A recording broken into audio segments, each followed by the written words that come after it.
Hi friends, मैं प्रियांशु राही 24 के इस चैनल पर आज हम लोग डिस्कस करेंगे बायोलॉजी का महत्वपूर्ण टॉपिक रक्त। इंग्लिश में इसे ब्लड कहते हैं। चलिए तो हम लोग समझते हैं ब्लड क्या होता है। ब्लड एक तरल संयोजी ऊतक होता है। ब्लड एक तरल संयोजी ऊतक होता है।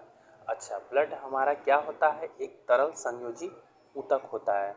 अच्छा, अब हम लोग समझते हैं इंग्लिश में से कनेक्टिव टिश्यू भी बोलते हैं। ये काफ़ी पेपर में आया हुआ है कि ब्लड क्या होता है, तो ब्लड एक कनेक्टिव टिश्यू होता है, तरल संयोजी ऊतक होता है। अच्छा, सबसे बड़ी बात यह है कि ऊतक होता क्या है। कोशिकाओं के समूह को ऊतक कहते हैं। किसके समूह को? कोशिकाओं के समूह को ऊतक कहते हैं। अच्छा, बात आती है कि कोशिका की खोज किसने किया था। बात आती है कि कोशिका का खोज किसने किया था, तो कोशिका का खोज रॉबर्ट हुक ने किया था। 1665 ईस्वी में किया था। कोशिका खोज किसने किया था? रॉबर्ट हुक ने 1665 में किया था। अच्छा, कौन सी कोशिका का खोज किया था? तो मृत कोशिका का खोज किया था। इसीलिए इन्हें फादर ऑफ साइटोलॉजी बोला जाता है। अच्छा, तो जीवित कोशिका का खोज किसने किया था? तो एंटोनियो वान ल्यूवेनहॉक ने किया था। 1674 ईस्वी में एंटोनियो वान ल्यूवेनहॉक ने किया था। इसीलिए इन्हें फादर ऑफ बैक्टीरियोलॉजी के नाम से जानते हैं। तो आगे हम समझते हैं कि ब्लड जो होता है ये पूरे मनुष्य के शरीर के वजन का 7% भाग होता है। ब्लड का पीएच मान कितना होता है? 7.4 होता है।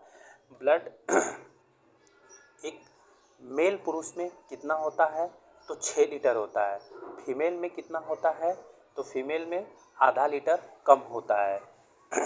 अच्छा, तो आगे हम लोग समझते हैं ब्लड एक संयोजी ऊतक है। ये पेपर में काफ़ी आता है। चलिए तो अब हम लोग एक एक पॉइंट को डिस्कस करते हैं।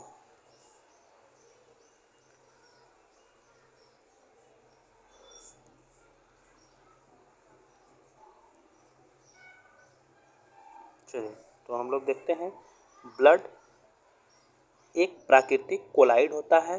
दूसरा हम लोग देखते हैं कि रक्त एक संयोजी ऊतक है। इसका पीएच मान 7.4 होता है।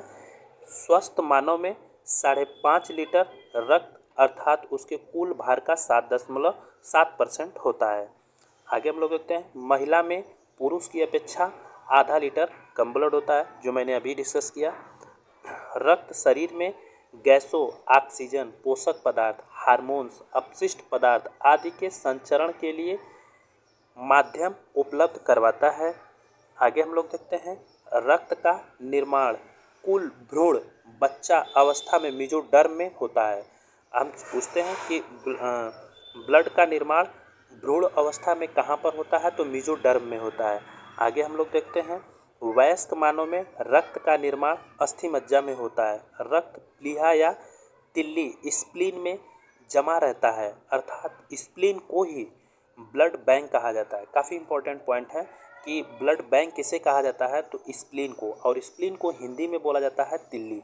चलिए आगे हम लोग देखते हैं रक्त परिसंचरण की खोज किसने किया था? तो विलियम हार्वे ने किया था। रक्त परिसंचरण का खोज किसने किया था? विलियम हार्वे ने किया था। आगे हम लोग देखते हैं रक्त में कोलेस्ट्रॉल का सामान्य स्तर 180 से 200 ग्राम होता है। अच्छा, अब हम लोग देखते हैं कि ब्लड को कितने भाग में डिवाइड किया गया है।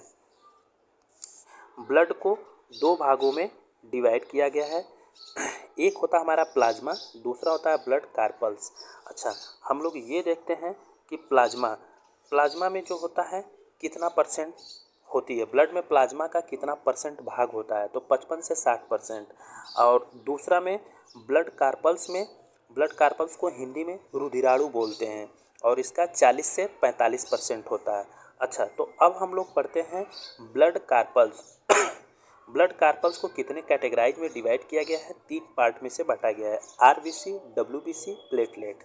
RBC, WBC, platelet. अच्छा, अब हम सब समझते हैं आरबीसी को किस नाम से, दूसरे किस नाम से जाना जाता है?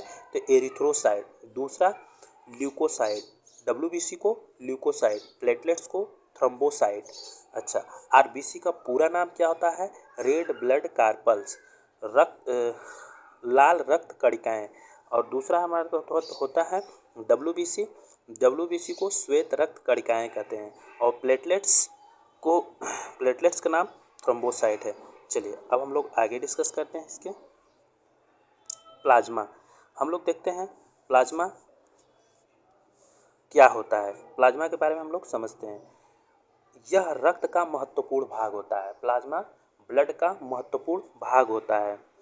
रक्त का लगभग 60% भाग प्लाज्मा होता है।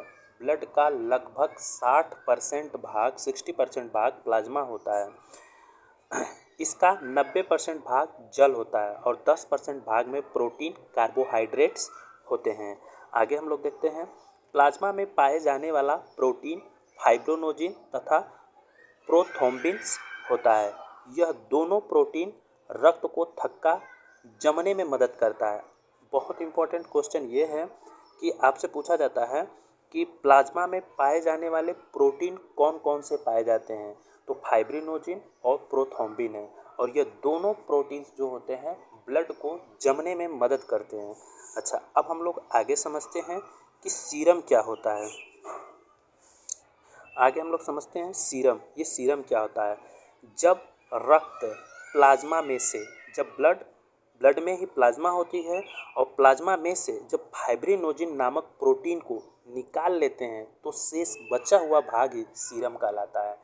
एज एग्जाम्पल के तौर पे हम बताते हैं, यदि हम चाय बनाते हैं, चाय में तेज पत्ता, चीनी, दूध, पानी, फिर उसके बाद अदरक, ये सारी मटेरियल जो हमारा पड़ता है उसको हीट करने के बाद वो एक लिक्विड, गर्म लिक्विड बनता है। उसमें से जब हम चाय छन्नी से जब छानते हैं तो तेज पत्ता और अदरक जो उसमें अब अदर पार्ट होते हैं वो चाय छन्नी के ऊपर रह जाते हैं और जो सेफ पार्ट होता है, जो गर्म लिक्विड बन जाता है, वो पार्ट हमारा चाय के रूप में होता है। सेम उसी तरीके से चाय छन्नी के जो ऊपर वाला पार्ट होता है उसको हम हटा लेते हैं, निकाल देते हैं। सेम उसी तरीके से जब रक्त में उपस्थित प्लाज्मा होता है और प्लाज्मा में से जब हम फाइब्रिनोजिन प्रोटीन को निकाल लेते हैं तो उसके शेष बचे हुए भाग को ही सीरम कहते हैं। उम्मीद रखते हैं कि समझ में आया होगा।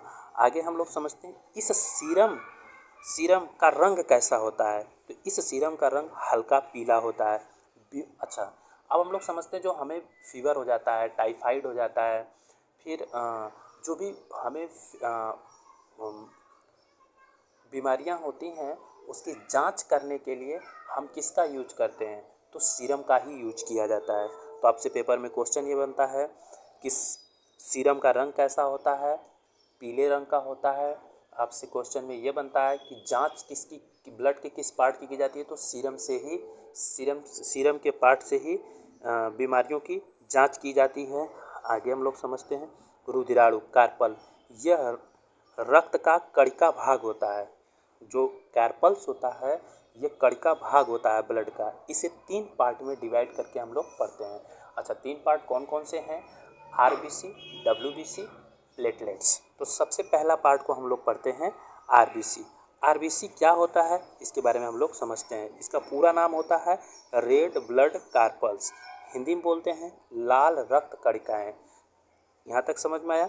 अच्छा, अब आगे हम लोग देखते हैं रुधिराणु का 99% भाग आरबीसी होता है। रुधिराणु का 99% भाग आरबीसी होता है, यानी कि ब्लड का 99% भाग क्या होता है, आरबीसी होता है। आगे हम लोग देखते हैं आरबीसी की कुल संख्या 5 मिलियन 50 लाख होती है। 5 मिलियन 50 लाख होती है। आरबीसी में केंद्रक तथा लाइसोसोम नहीं पाया जाता है। आरबीसी को एरिथ्रोसाइट भी कहते हैं। आरबीसी को एरिथ्रोसाइट भी कहते हैं। इसका जीवन काल 120 दिन होता है। इसका निर्माण अस्थिमज्जा में होता है। ये काफ़ी इंपॉर्टेंट होता है कि आरबीसी का जीवन काल कितना होता है, तो 120 दिन होता है। इसका निर्माण अस्थिमज्जा में होता है। आगे हम लोग समझते हैं भ्रूण अवस्था में इसका निर्माण यकृत, लीवर एवं प्लीहा, स्प्लीन में होता है। आगे हम लोग देखते हैं खराब हुई आरबीसी स्प्लीन तथा यकृत में जाकर नष्ट हो जाती है।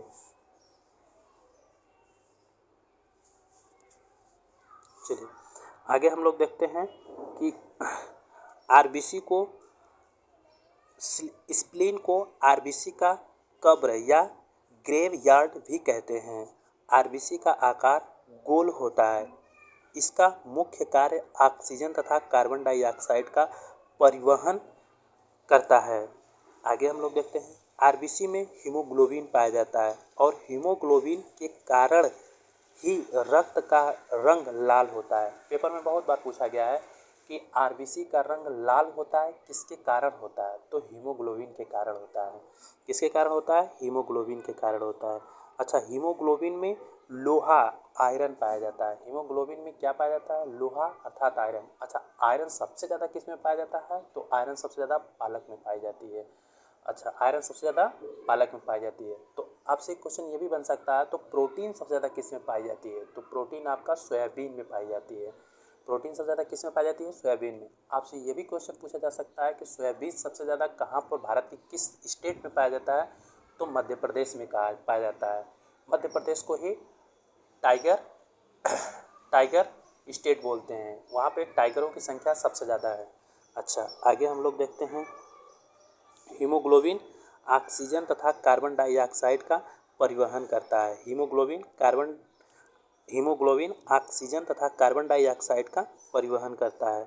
पुरुष में हीमोग्लोबिन का स्तर 14.9 ग्राम से 100 ml होता है। आगे हम लोग देखते हैं लास्ट पॉइंट हम लोग देखते हैं कि फीमेल में हीमोग्लोबिन का स्तर 13.9 m/100 ml होता है। हम लोग देखते हैं आगे रिमार्क पॉइंट, हीमोग्लोबिन के कमी के कारण एनीमिया रक्तहीनता नामक रोग होता है। आपसे पूछा जाता है हीमोग्लोबिन के कारण कौन सी रोग होता है, तो हीमोग्लोबिन के कारण एनीमिया रक्तहीनता रोग होती है। काफ़ी इंपॉर्टेंट पॉइंट है ये। आगे हम लोग सोचते हैं आरबीसी की संख्या को हीमोसाइटोमीटर से मापते हैं। आरबीसी की संख्या किससे मापते हैं?